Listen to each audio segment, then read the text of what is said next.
What's up, everyone? Today we're going to be talking about 10 upcoming video games that have gone radio silent. Where are they? What's going on with them? When are they releasing? We want to know! Welcome to Game Conclave. This is VBird. Thanks for watching. If you enjoyed the vid, give us a like and subscribe, and let's hop into the list. The Elder Scrolls 6, Bethesda's highly anticipated next entry in the Elder Scrolls series, was announced back in 2018. That's right, this game was announced 7 years ago, and we still know virtually nothing about it. Not even a release window. In fact, the only thing we know is that Bethesda recently held a charity auction, and one of the items being auctioned off was the ability to help them create a character that would appear as an NPC in the Elder Scrolls 6, and that whoever the anonymous bidder was paid $85,000 US to create a character in the game. Wow.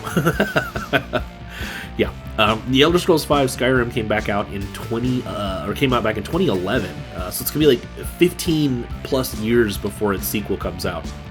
And after Starfield didn't make the waves Bethesda, had hoped, you got to wonder if that's affected the development of Elder Scrolls 6 even more. There's probably a ton of pressure, the studio's putting on themselves to live up to the hype of the sequel to, something that's not only considered one of the best open world games of all time, one of the best RPGs of all time, and to many folks just downright one of the best games of all time.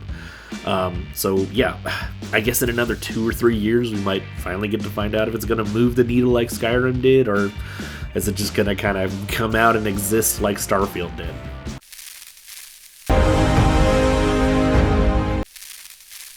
Marvel 1943 Rise of Hydra was announced back in 2021, with our first trailer dropping in 2022. Supposedly all the visuals we're seeing here are rendered in-engine. The game will feature an ensemble cast where we play primarily as Captain America and the Black Panther of the World War II era, as well as a US soldier and a gal who's a Wakandan spy. The game is being made by a new studio known as Skydance New Media, which is headed by Amy Hennig, who worked as a director, producer, writer, and creator on series like The Legacy of Kain, Soul Reaver, and Uncharted. We'll be playing as the aforementioned ensemble cast in Paris during the Nazi occupation of France in 1943. But other than the last trailer we got in 2024, we haven't seen or heard much of this title since. I think the last game we had a playable Captain America and Black Panther in was a bit of a dud, so hopefully this doesn't follow in the wake of the Avengers game.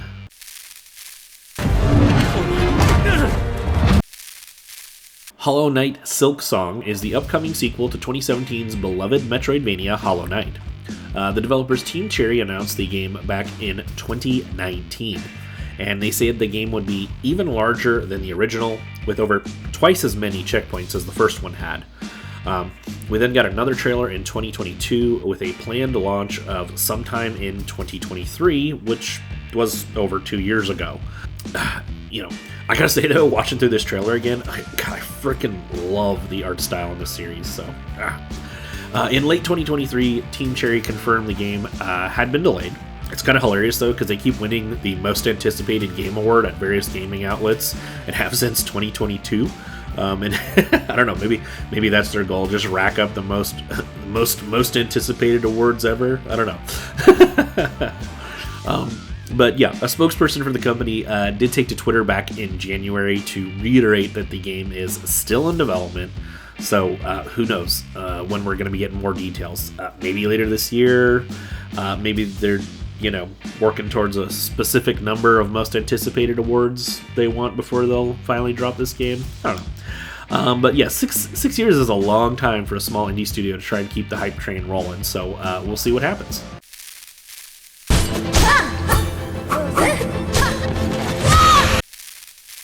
Persona 6. Okay, maybe we're cheating a little with this one, but yeah, whatever. We want to talk about it. Because Persona 6 hasn't been formally announced, so we haven't really been radio silent. They haven't been radio silent on this one because it hasn't actually been announced, but we know it's in development. They've teased it a dozen times now, so yeah, Atlas has been teasing us for a while. It's in development and has been for a minute. The major rumors surrounding this game are that the game's color scheme this time will revolve around the color green. It's most likely going to launch late 2025 although 2026 seems like a more likely candidate, as 2026 will coincide with the series' 30th anniversary. Persona 5 kind of catapulted this series into mainstream attention. People are just dying for a follow-up. Metaphor ReFantasio served as a great interlude, but hopefully we'll be hearing something about Persona 6 soon, and when it's coming out, and I don't know, maybe we'll get lucky and me just babbling about it will just kind of will it into an existence. So if a trailer drops the next couple days, it's me. I am thou art I. The Wolf Among Us 2 is Telltale's follow-up to 2013's fantastic adventure game, The Wolf Among Us, and will once more be stepping into the boots of Bigby Wolf in Fabletown's lovely, twisted fairy tale world. When they announced the game back in 2019, they revealed it was a sequel to the first game, but that just like the first game, it was still a prequel to the comics. The game started development on Unreal Engine 4. It was then swapped over to Unreal Engine 5 back in 2023. Telltale's plan is to release it episodically, as is their norm. It was originally supposed to come out back in 2023. Then it was pushed to 2024, and they just kind of stopped giving us release date updates. So, yeah. We also know that the studio was hit with layoffs at the end of 2023. And, it's nearly the end of the first quarter of 2025, and we still don't know when this game is coming out. Telltale makes great games, though. Whenever this does manage to come out, the reception's probably going to be really positive, but the question is, will it sell enough to make up for those extra 2 or 3 years of extra development, especially when Telltale's had some rocky financial situations in the past?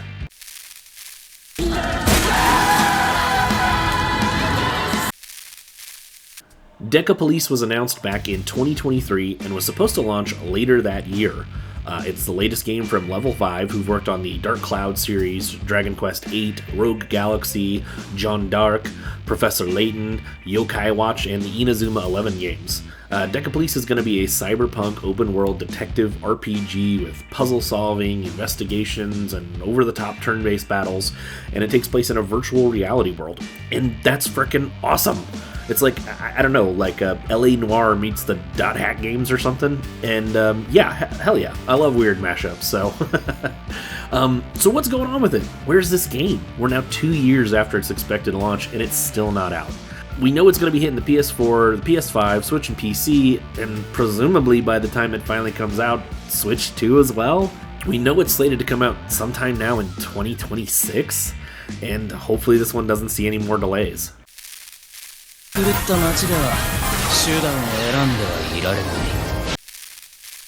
Star Wars Eclipse was announced back in 2021. This game is being developed by Quantic Dream, the people who brought us some of the best interactive drama games out there. Heavy Rain, Beyond Two Souls, Detroit Become Human, and Indigo Prophecy. And holy crap, I remember when this trailer dropped. This thing looks so damn good in terms of visuals and pacing. It's almost like a real movie trailer. And they were even collaborating with Lucasfilm's game division on this title. It was it's supposedly going to be an open world, branching story paths, feature new never-before-seen alien species, dialogue choices for us to make, and all that good stuff we expect from a Quantic Dream game. I do doubt, though, due to it being a Star Wars licensed game, we're going to get to smash our fingers off with a hammer, though, or engage in, sexy time stuff. So where the heck is it 4 years later? Well, we know that recently NetEase, Quantic Dream's owner, shuttered a ton of their Western studios, even ones that worked on successful titles like Marvel Rivals. Quantic Dream has stated that they were unaffected by these shutdowns, and supposedly the game is coming out in 2027 or 2028? There have been allegations of a poor work environment at the studio, employees quitting, technical difficulties, and I don't know. It just seems like they announced this game way too early.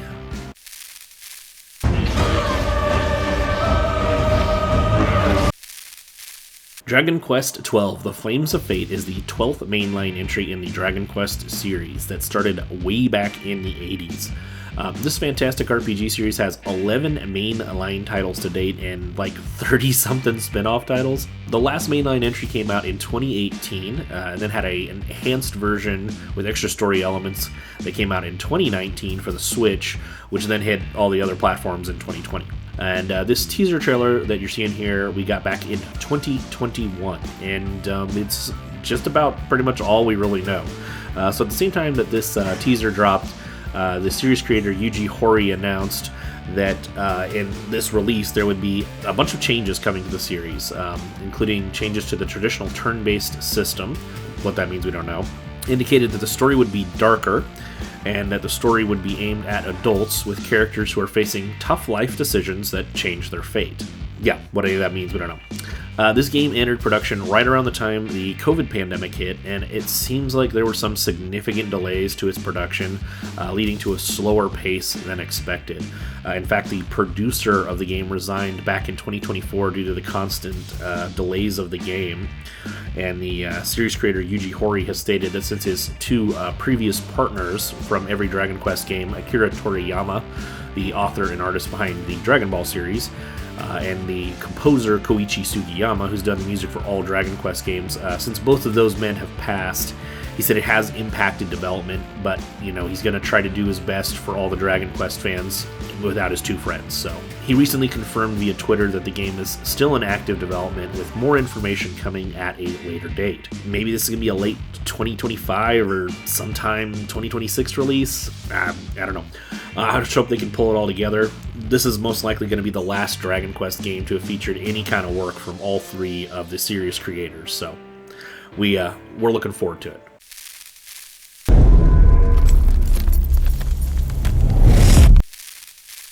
Marvel's Wolverine was announced back in 2021. This is going to be Insomniac's superhero follow-up to Spider-Man 2, and we haven't heard hide nor hair of anything about Old Man Logan's hairy ass since then. Now, unlike some of the other games that are experiencing a more traditional development hell on this list, this one had the unfortunate luck to be part of a ransomware hack targeting Insomniac Studios. When they refused to pay the ransom, various game elements, including the alpha gameplay, footage of various mechanics they were working on, the engine's code, and sales data for various Sony properties, licensing contract info between Sony and Disney, and the game's entire story were leaked. So this one probably has like some kind of extra special like ninth circle of development hell going on. They're going to have to probably rework tons of aspects of this game before it comes out, I saw some of the story elements leaked back online when it happened on some forums, and, honestly, I wouldn't be too upset if they had to go back to the drawing board on some of this plot. I'm a lifelong X-Men fan. I've been reading X-Men for decades, and I don't know, it came across like a story designed by someone who had skimmed a couple Wikipedia articles about some of the characters and general background of mutants, and I don't know, it was filled with a lot of really generic buzzwords associated with mutants, and then went in on all kinds of ideas that really didn't make a lot of sense to me as a X-Men fan. But yeah, I don't know. We have no clue when this one's going to come out. It's believed the game's intended release was 2025, but I don't know. I won't be shocked if the hack has caused a pretty significant delay for this one.